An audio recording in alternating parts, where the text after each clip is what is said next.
Boa noite a todos. Meus queridos, eu quero convidá-los para juntos abrirmos a palavra de Deus no Evangelho de Mateus, capítulo de número 1. Evangelho de Mateus, capítulo de número 1.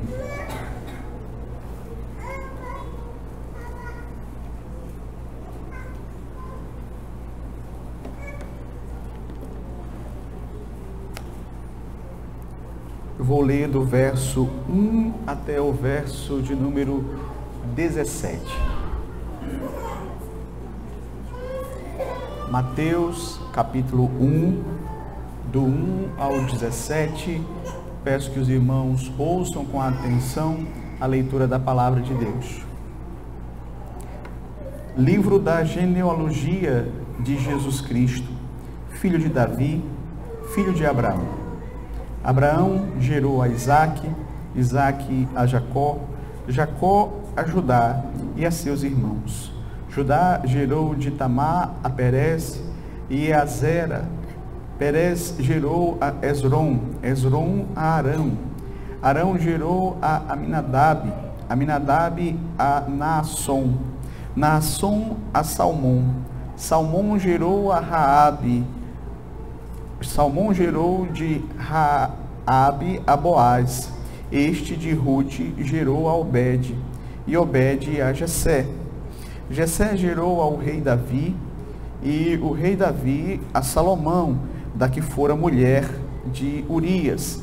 Salomão gerou a Roboão, Roboão a Abias, Abias a Asa, Asa gerou a Josafá, Josafá a Jorão, Jorão a Uzias. Uzias gerou a Jotão, Jotão a Acais, Acais a Ezequias. Ezequias gerou a Manassés, Manassés a Amon, Amon a Josias. Josias gerou a Jeconias e a seus irmãos no tempo do exílio da Babilônia. Depois do exílio na Babilônia, Jeconias gerou a Salatiel, Salatiel a Zorobabel. Zorobabel gerou a Abiúde, Abiúde a Eliaquim, Eliaquim a Azor. Azor gerou a Sadoc, Sadoc a Aquim, Aquim a Eliúde. Eliúde gerou a Eleazar, Eleazar a Matã, Matã a Jacó. E Jacó gerou a José, marido de Maria, da qual nasceu Jesus, que se chama o Cristo. De sorte que todas as gerações, desde Abraão até Davi, são 14. Desde Davi até o exílio da Babilônia, 14. E desde o exílio da Babilônia até Cristo, 14. Até aqui, queridos, a leitura da palavra de Deus. Nós vamos, nesse momento, orar ao Senhor mais uma vez. Oremos. Senhor Deus, graças te rendemos, ó Pai, pela oportunidade de, nesse dia tão importante para nós, o dia do Senhor, estarmos aqui reunidos mais uma vez, para juntos buscarmos a Tua face, para juntos cultuarmos a Ti, Senhor, para prestarmos a Ti a adoração que só o Senhor merece. Suplicamos mais uma vez o Teu auxílio, que o Senhor possa nos abençoar nesse momento em que vamos meditar na Tua palavra. Ilumina as nossas mentes, tira todo o empecilho, que o Senhor possa ser glorificado em nossas vidas através da pregação da Tua palavra nesta noite. É o que te peço em nome de Jesus. Amém.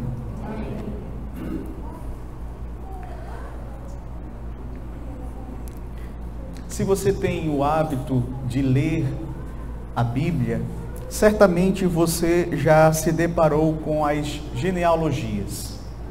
E eu quero perguntar a você nesta noite: o que você faz quando você chega nelas? Você pula as genealogias e passa ao texto seguinte? Você lê as genealogias bem rapidinho para terminar logo? Ou você as lê com atenção? Infelizmente, queridos, muitos não valorizam as genealogias porque, de fato, não compreendem a função e a importância delas dentro do contexto bíblico. Veja, as genealogias não são apenas listas de nomes, mas elas cumprem propósitos específicos dentro da narrativa bíblica. E eu gostaria então de mencionar alguns propósitos das genealogias na Bíblia. Primeiro propósito: as genealogias, elas ressaltam a fidelidade de Deus em cumprir as suas promessas. Então, as genealogias, elas nos mostram como Deus, no decorrer da história, ao longo das gerações e por meio das gerações, Ele vem cumprindo as suas promessas. Segundo, as genealogias servem também para preservar a história do povo de Deus. Interessante porque elas funcionam como um registro histórico que conectam as gerações e mostram a continuidade do povo de Deus ao longo da história. Terceiro, as genealogias, elas também vão ser importantes no contexto bíblico porque elas determinavam o local de residência das tribos de Israel. Vocês lembram que lá no início Deus havia determinado às tribos faixas de terra. Com o passar do tempo, as famílias foram se multiplicando e saindo das suas terras, e para saber exatamente qual era a possessão de cada família, se recorria às genealogias. E também, queridos, em quarto lugar, as genealogias, elas estabelecem identidade e legitimidade. Esse também é um ponto muito importante. As genealogias, elas validam a identidade e o papel de pessoas ou grupos dentro do povo de Deus. Por exemplo, quando o povo de Deus retornou do cativeiro babilônico, para que uma pessoa fosse colocada como sacerdote, nomeada como sacerdote, ela tinha que provar que ela descendia de Arão, que ela era da descendência levítica.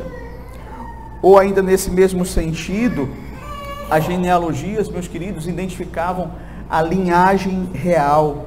Se aquele que estava sendo proclamado rei, ele era de fato da linhagem davídica, se ele realmente tinha direito ao trono, tinha direito a ascender ao trono.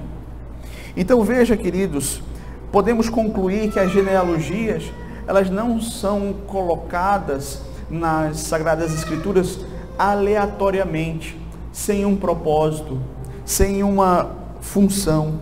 Antes, elas têm funções específicas e elas visam, sobretudo, a glória de Deus, a edificação da igreja, como vai dizer o apóstolo Paulo escrevendo a Timóteo. Toda a Escritura é inspirada por Deus e útil para o ensino. Então, se as genealogias fazem parte da Escritura, isso significa que elas foram registradas na palavra de Deus para o nosso ensino, para a nossa edificação. Diante disto, eu pergunto aos irmãos, por que Mateus, ele inicia o seu evangelho com uma genealogia? Essa é uma pergunta importante a ser feita quando nós começamos o estudo no evangelho de Mateus. Por que o evangelho de Mateus começa com uma genealogia? Primeiro, para respondermos essa pergunta, querido, se faz necessário voltarmos a algumas questões introdutórias, tais como autoria, destinatário, tema deste evangelho e propósito pelo qual ele foi escrito. Com respeito à autoria, podemos afirmar que desde o primeiro século, esse evangelho ele tem sido atribuído a Mateus, um cobrador de impostos que foi chamado por Cristo e que foi nomeado por Cristo apóstolo. Mateus significa dom de Deus. Então, ele foi escolhido por Cristo para ser servo de Cristo e apóstolo de Cristo. Ele quem escreveu este evangelho. Quanto aos destinatários, os estudiosos concordam que o Evangelho de Mateus ele foi escrito primordialmente para os judeus, mas evidências também mostram que os gentios convertidos também eram público-alvo, mas prioritariamente judeus. Com relação ao tema do Evangelho de Mateus, você vai perceber que Mateus ele vai apresentar a Jesus como o rei prometido. Por isso que muitos chamam este evangelho de o evangelho do reino, porque nós vamos perceber claramente essa ênfase de Mateus de apresentar Jesus como aquele rei que fora prometido no Antigo Testamento. Além disso, a palavra reino aparece 54 vezes neste evangelho, e em diversas passagens você vai perceber o Senhor Jesus sendo chamado de rei. Agora, com relação ao objetivo principal de Mateus ao escrever este evangelho, veja, o objetivo principal de Mateus ao escrever esse evangelho era justamente de apresentar Jesus como sendo o rei dos judeus, o Messias prometido lá no Antigo Testamento. E você vai perceber que ao longo do evangelho há de fato uma intencionalidade de Mateus justamente de conectar as profecias do Antigo Testamento com os atos, com as palavras, com os acontecimentos da vida do Senhor Jesus Cristo. Mateus, meus queridos, ele mostra que tudo que foi dito pelos profetas vai se cumprir justamente na pessoa do Senhor Jesus Cristo. E nós vamos perceber claramente ao lermos o Evangelho de Mateus que ele tem essa preocupação, ele cita muito o Antigo Testamento.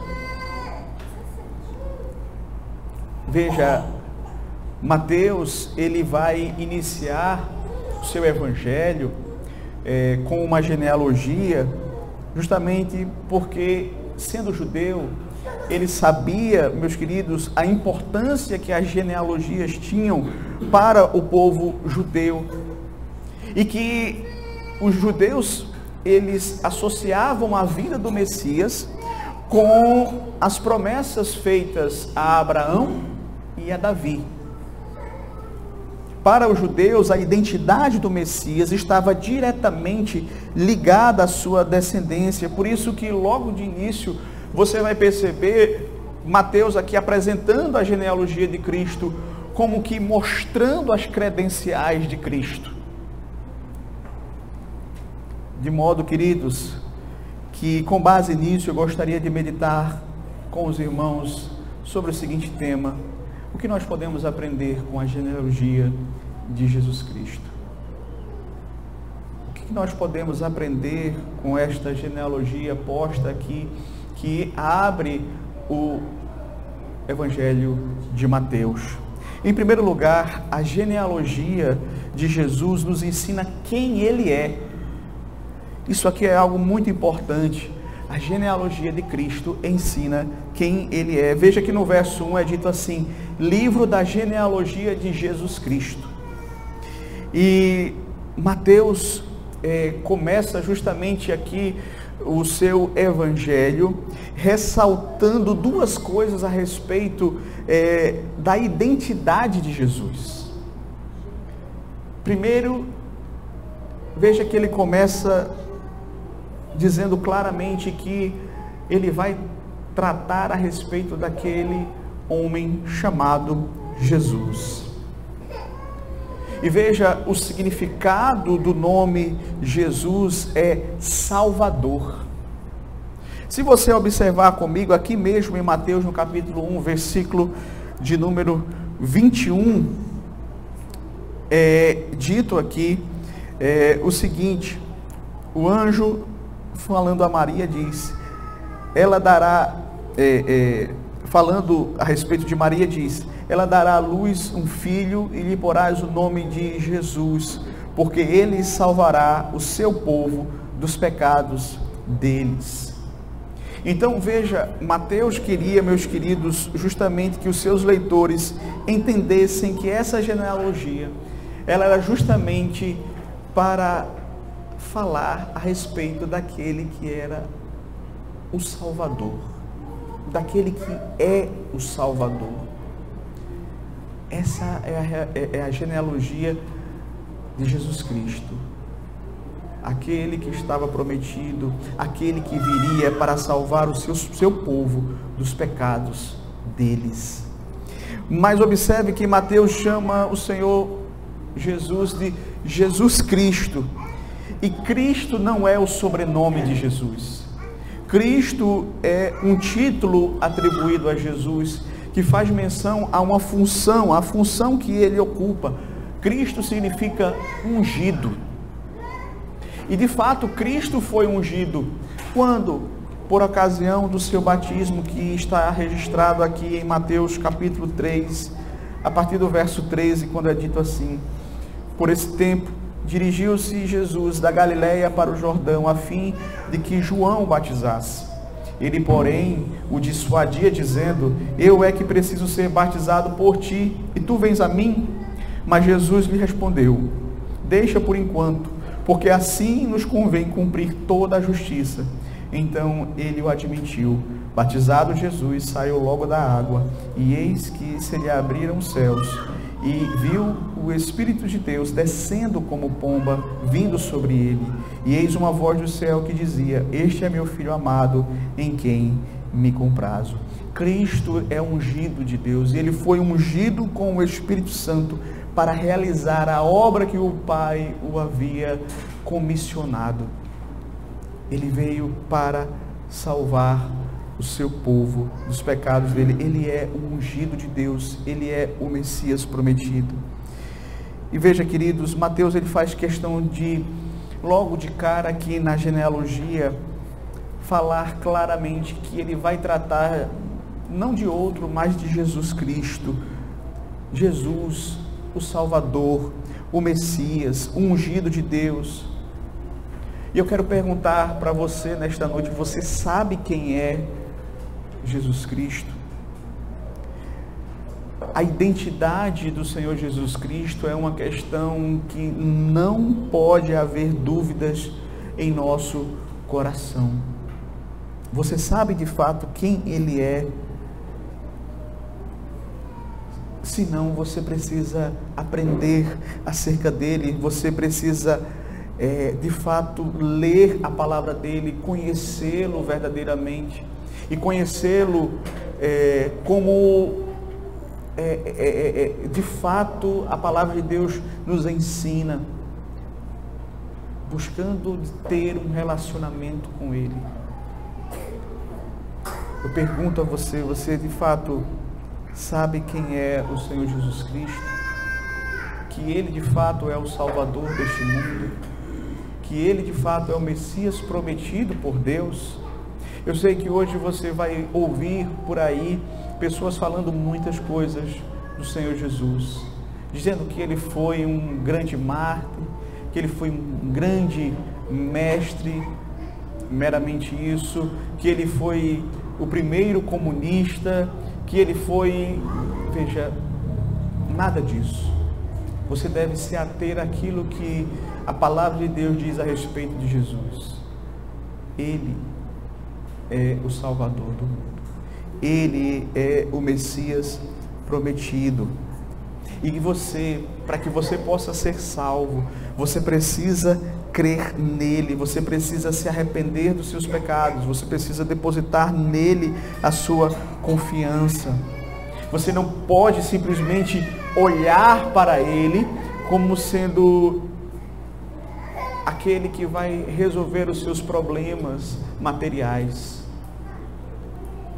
Você tem que olhar para ele como sendo a única solução para resolver o maior de todos os problemas que você tem, que se chama pecado.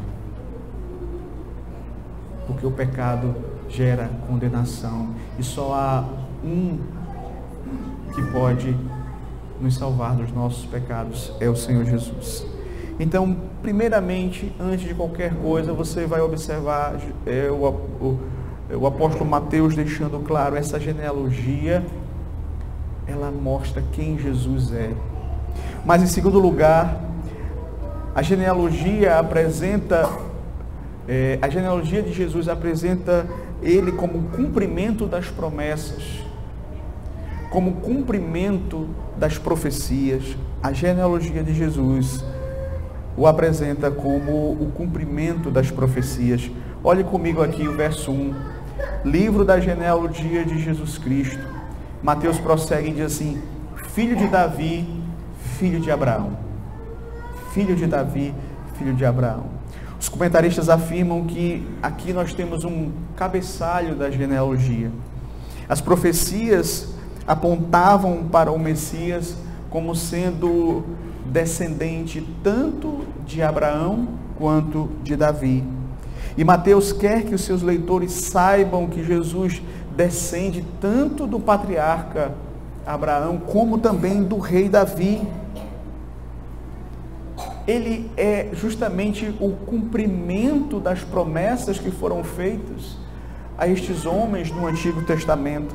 Os irmãos lembram que Abraão, ele foi chamado por Deus, e Deus prometeu a Abraão uma descendência através da qual seriam abençoadas todas as nações da terra. Essa promessa, ela não se cumpriu em Isaque.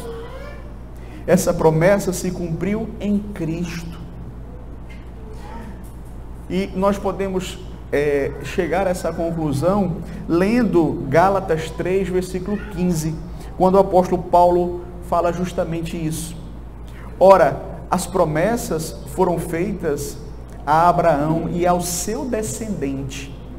Não diz e aos seus descendentes, como se falando de muitos, porém como de um só, e ao teu descendente, que é Cristo. Então aqui Paulo está argumentando na sua carta aos Gálatas e dizendo que a promessa de Deus a Abraão, através da qual Deus vai dizer a Abraão que por meio dele abençoaria todas as nações da terra, não se cumpriria na nação de Israel, nos descendentes de Israel, mas no descendente, na pessoa de Cristo, certo? Então não se cumpriria numa nação, mas se cumpriria numa pessoa, a saber, o Senhor Jesus Cristo. Então Mateus está dizendo claramente, aquele sobre quem eu vou escrever é justamente o cumprimento da promessa que Deus fez a Abraão, de que por meio de um descendente dele, todas as nações da terra seriam abençoadas. Mateus também apresenta Jesus como o filho de Davi. Davi também recebeu uma promessa da parte de Deus, de um descendente que reinaria eternamente no seu trono. Só que essa profecia, assim como a profecia de Abraão não se cumpriu em Isaque, essa profecia de Davi também não se cumpriu em Salomão, de maneira que nós vamos perceber que é em Cristo que essa profecia, ela de fato se cumpre. Deus fez uma promessa a Davi lá em 2 Samuel capítulo 7, do 12 ao 14, e a promessa de Davi com respeito ao seu descendente que estabeleceria o trono de Davi, e que esse trono seria por toda a eternidade, seria um reino eterno, né? Nós sabemos que não aconteceu por meio de Salomão, de Roboão e dos outros descendentes de Davi. Você vai perceber que vários séculos se passaram e a descendência de Davi, que estava no trono, teve que sair. O reinado foi interrompido, porque vinham nações poderosas e colocavam um jugo sobre Israel, e não tinha mais rei sobre Israel da descendência de Davi. Isso porque, queridos, de fato, a promessa ali feita a Davi, em 2 Samuel capítulo 7, ela tinha como cumprimento a pessoa bendita do Senhor Jesus Cristo. Ele é quem de fato estabeleceria o reino eterno, o trono de Davi. O autor aos Hebreus, citando as palavras lá de 2 Samuel capítulo 7, verso 14, ele diz assim: eu lhe serei por pai e ele me será por filho.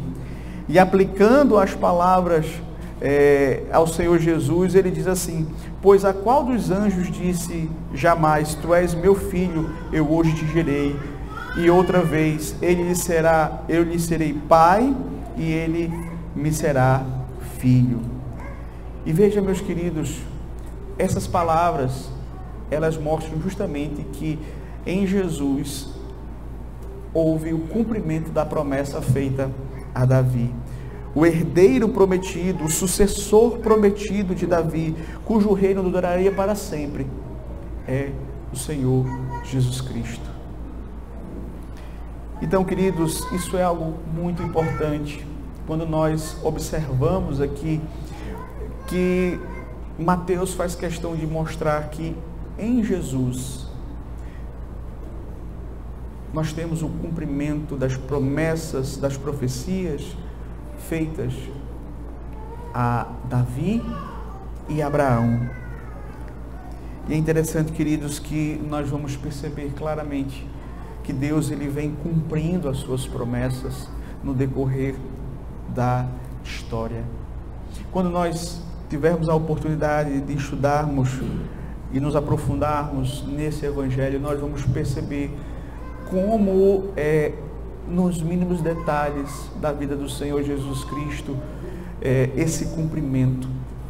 Deus, de forma extremamente zelosa, vai cumprindo todas as promessas que Ele fez a respeito do Messias que viria na pessoa do Senhor Jesus Cristo. Por quê? Porque Deus ele honra a sua palavra. Porque Deus ele não muda nos seus planos. Porque Deus, meus queridos, é aquele em quem nós podemos confiar. Se Ele prometeu, Ele vai cumprir.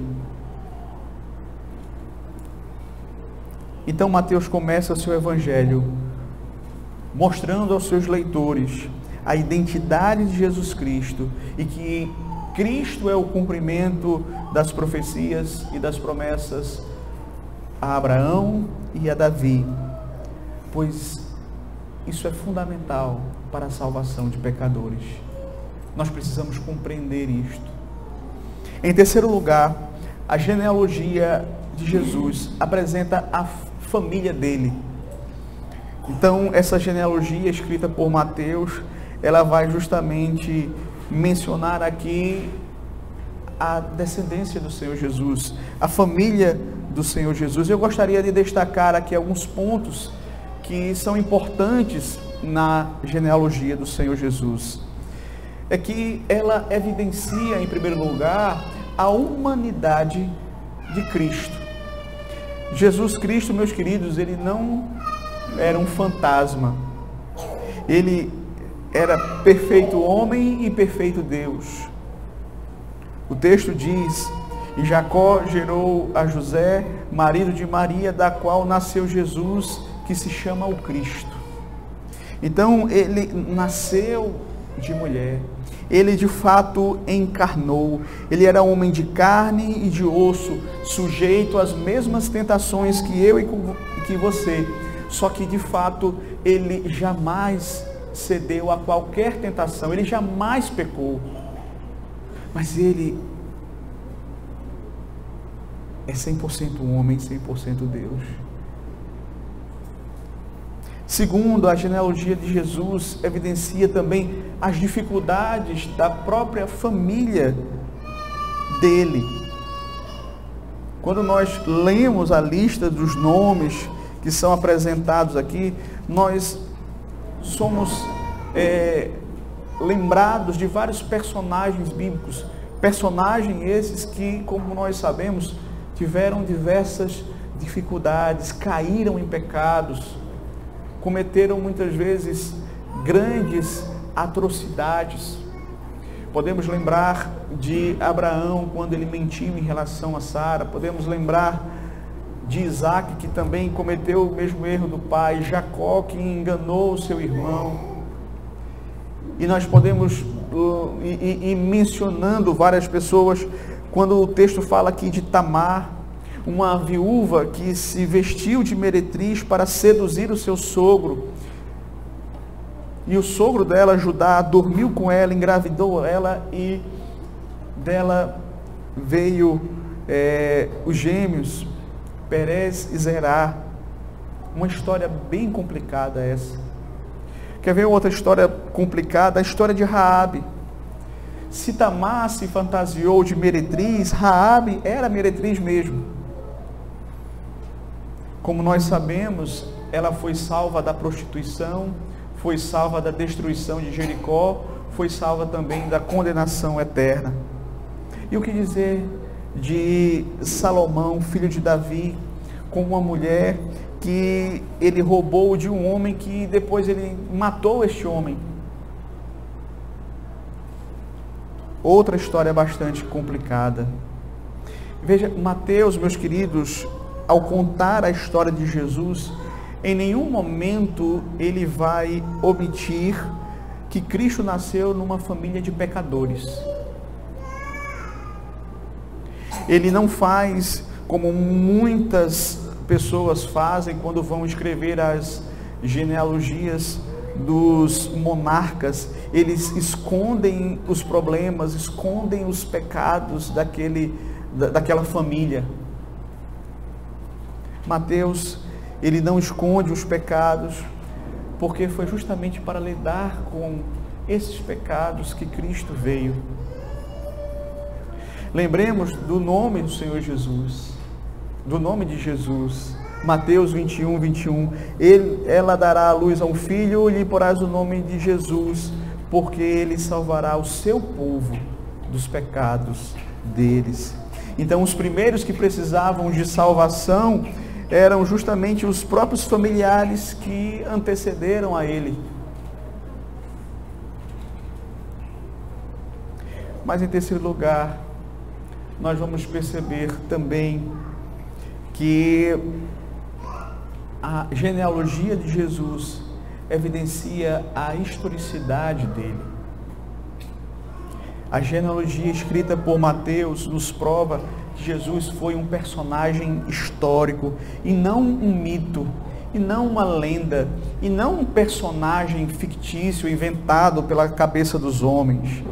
É interessante, o Sproul, no seu comentário, ele conta a história de uma missionária que estava realizando um trabalho de tradução das escrituras para uma determinada tribo indígena. E ela havia começado o seu trabalho de tradução pelo Evangelho de Mateus. Só que ela preferiu pular a genealogia e começou do texto seguinte.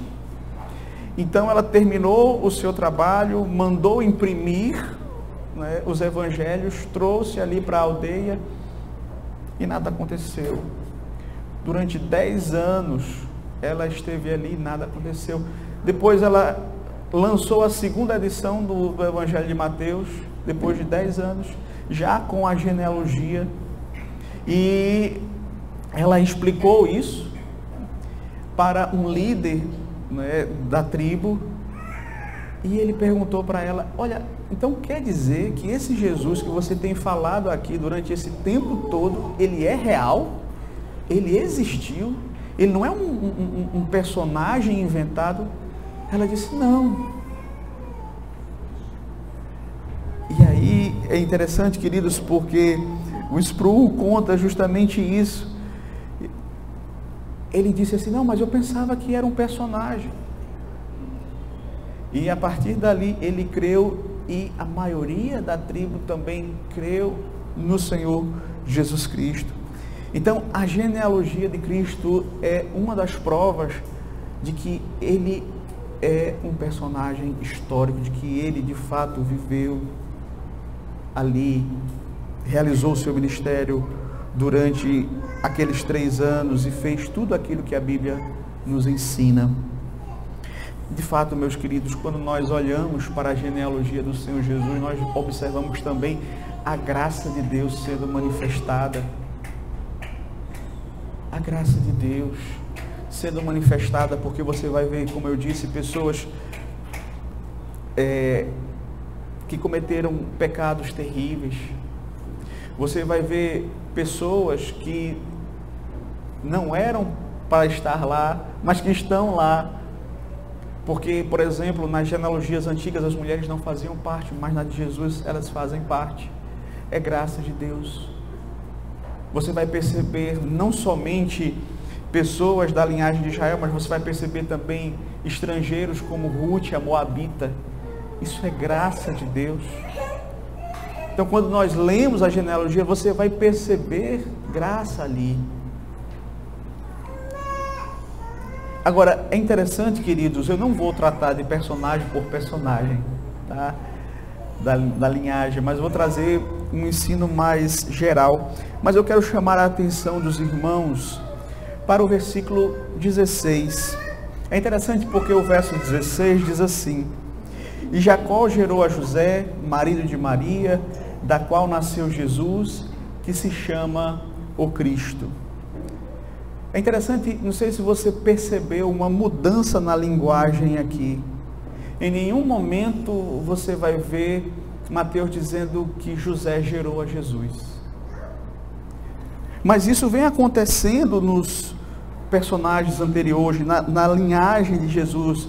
Fulano gerou a Beltrano, fulano gerou a Cicrano, e aí por aí vai.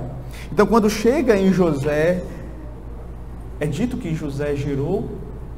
Não, de maneira nenhuma. O texto vai dizer que ele era marido de Maria e dela nasceu Jesus. E algumas pessoas ficam confusas com esse detalhe e dizem assim: então a genealogia ela não faz muito sentido, porque Jesus ele não foi gerado por José. Como lidar com isso? Como lidar com esta dificuldade? Como Jesus pode ser descendente de Davi se José não gerou a Jesus? Veja, por adoção. Por adoção. Jesus é filho de José. Ele não foi gerado por José, mas ele é adotado como filho. E veja, filhos adotivos não são menos filhos do que os filhos biológicos. E essa ideia de adoção, ela sempre esteve presente na história da redenção, no plano da redenção. Nós somos chamados filhos adotivos, porque há um só filho unigênito de Deus, que é o Senhor Jesus. Nós todos somos filhos por adoção. A Bíblia vê com bons olhos a adoção. E é interessante, queridos, nós observarmos justamente isso. Ele tem sim direito ao trono. Alguns comentaristas defendem que a outra genealogia que está lá em Lucas é uma genealogia referente a Maria. William Hendricks dá uma explicação assim: de José, seu pai legal, Jesus recebeu o direito ao trono de Davi.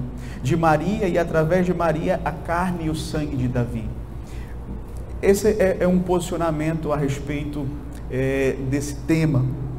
Mas veja, queridos, sim, ele herdou porque ele é filho de José por adoção.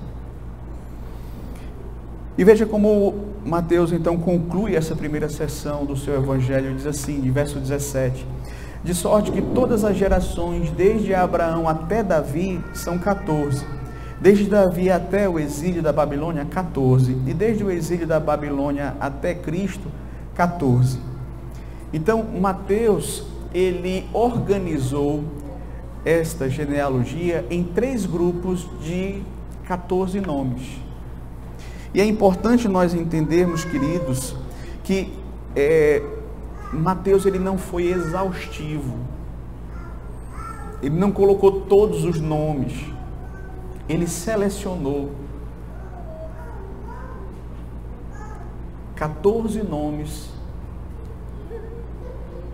de cada grupo ali e formou 3 grupos com 14 personagens, com 14 pessoas. Então, Mateus aqui seleciona nomes de 3 grandes períodos da história do povo de Deus que podem ser marcados por esses 14 nomes.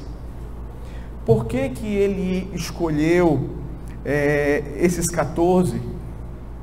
Nós não sabemos.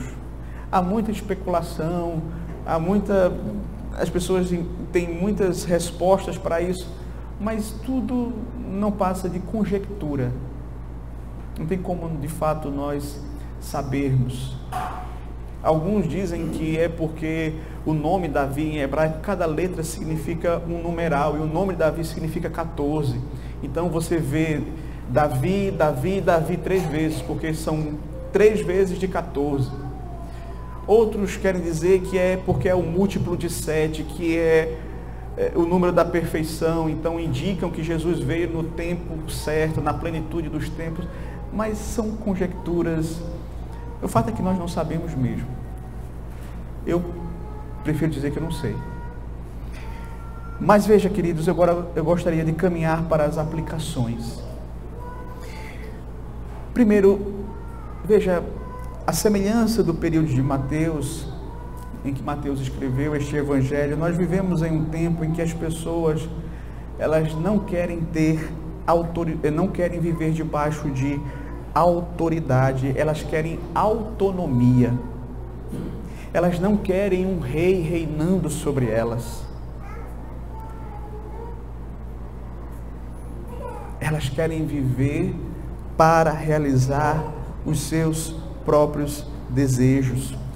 Por isso que você vai ouvir hoje muitas pessoas dizendo: olha, faça o seu próprio destino. Mas veja, quando você começa a ler o Evangelho de Mateus, você logo de cara é informado de que há um rei sobre nós. Há um rei sobre nós, que domina sobre tudo e sobre todos. Ele é o Senhor Jesus Cristo. E veja, e todos nós precisamos deste rei. Triste será a vida daquele que acha que pode viver fora do reinado dele, porque ainda que você viva em pecado, mas saiba que mesmo assim você não está fora do controle dele. Ele reina sobre você da mesma forma. E você vai ser responsabilizado por sua conduta pecaminosa. Você vai ter que prestar contas com ele, porque ele é rei e ele também é juiz. Ele é o juiz de toda a terra. E se você quer ter um vislumbre do que é ter uma vida sem rei, basta você ler o livro de Juízes. Porque naquela época não havia rei em Israel, cada um fazia o que bem entendia, aquilo que parecia melhor aos seus olhos. E aí você vê a calamidade instaurada. Período de grandes sofrimentos para o povo de Deus, de grandes tristezas para o povo de Deus. Veja, queridos, Deus instituiu o seu rei sobre a terra, e este rei chama-se o Senhor Jesus Cristo. E você está debaixo da autoridade dele. Você vai se submeter a ele, ou você vai se rebelar contra ele?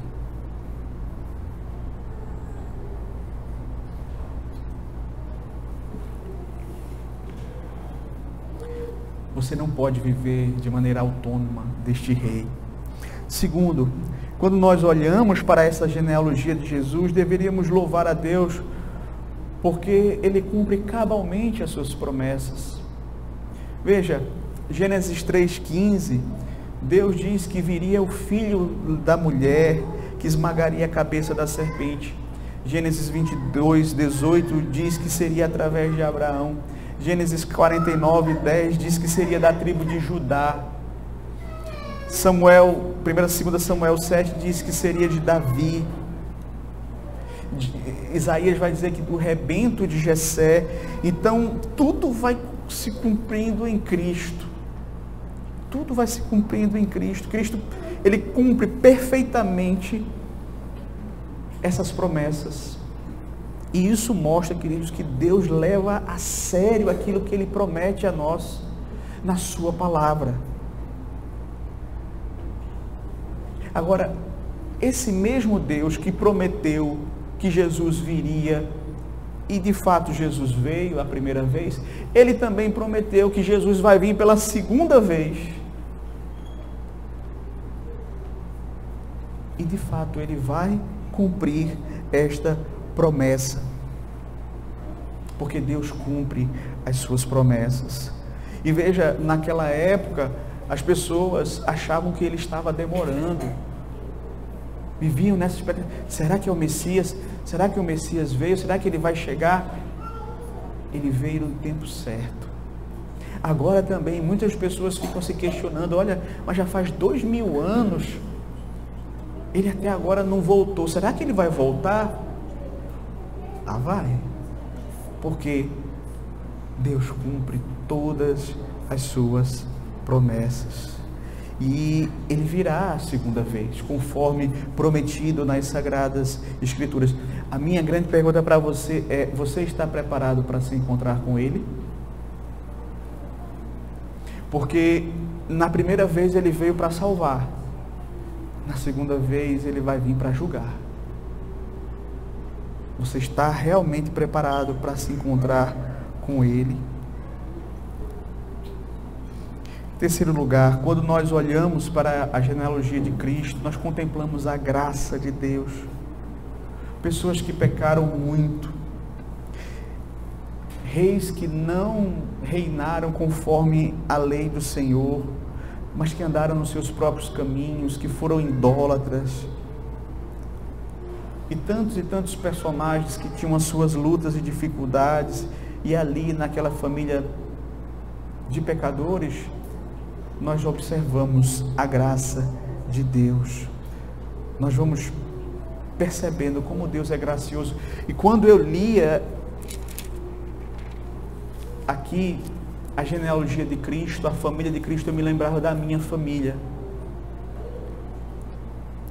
E eu quero que você pense também na sua família, na sua linhagem, de onde você veio.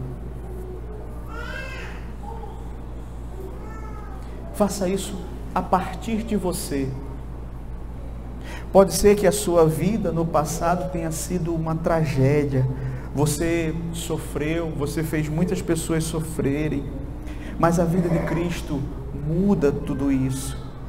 Pois a vida de Cristo é a manifestação da graça salvadora. Logo, há esperança para o maior dos pecadores. Então, arrependa-se.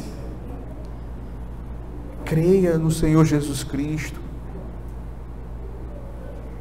Ao olharmos para a genealogia de Cristo, nós percebemos, não é, como eu disse, a graça do Senhor ali. Tantas pessoas que tinham a moral questionável, pecadores notórios, idólatras, pessoas que tinham a vida manchada por escândalos.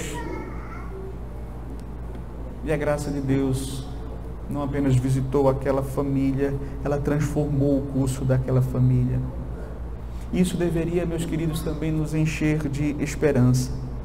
Talvez você já está há anos orando pelo seu pai endurecido, pela sua mãe que é distante do Evangelho, por seu cônjuge incrédulo, por seu filho rebelde, por um irmão que parece que está longe demais,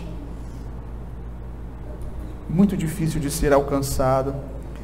Talvez você olhe para a sua própria família e veja ali incredulidade, desobediência, adultério e tantos outros pecados.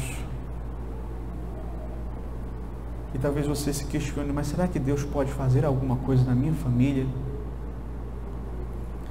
Veja, como eu disse, a graça de Deus, ela pode salvar pecadores, os mais improváveis aos olhos humanos.